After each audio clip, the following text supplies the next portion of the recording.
शेपवाडी येथील गरीब व शेतकरी कुटुंबातील अशोक नरहरी शेप यांचं प्रचंड पावसामुळे राहत्या घराचं नुकसान झालं आहे। गेल्या आठवडाभरातच त्यांचे वडील नरहरी शेप यांचं दुःखद निधन झालं। अवघ्या आठवड्यातच कुटुंबावर ही आपत्तीची वेळ आल्याबद्दल सर्व स्तरातून हळहळ व्यक्त केली जात आहे।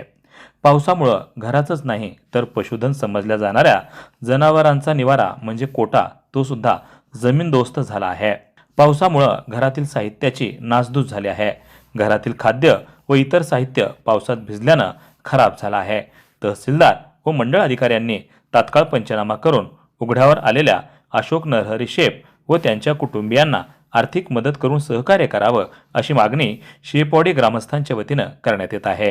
ही घटना घडल्यानंतर गावातील माजी सरपंच व उद्योजक विष्णू तात्या शेप व त्यांच्या माता वैष्णवी देवी ग्रुपच्या वतीनं तात्काळ 50,000 रुपयांची आर्थिक रोख मदत देण्यात आली। महसूल प्रशासनाकडून तात्काळ मदतीची व सहकार्याची अपेक्षा व्यक्त केली जात आहे। या कामी ज्येष्ठ नेते नंदकिशोर मुंदडा यांनी पुढाकार घेतला असून मदत मिळवून दिली जाईल अशी ग्वाही देण्यात आली आहे। वार्ता न्यूज करिता परमेश्वर गित्ते, अंबाजोगाई, जिल्हा बीड।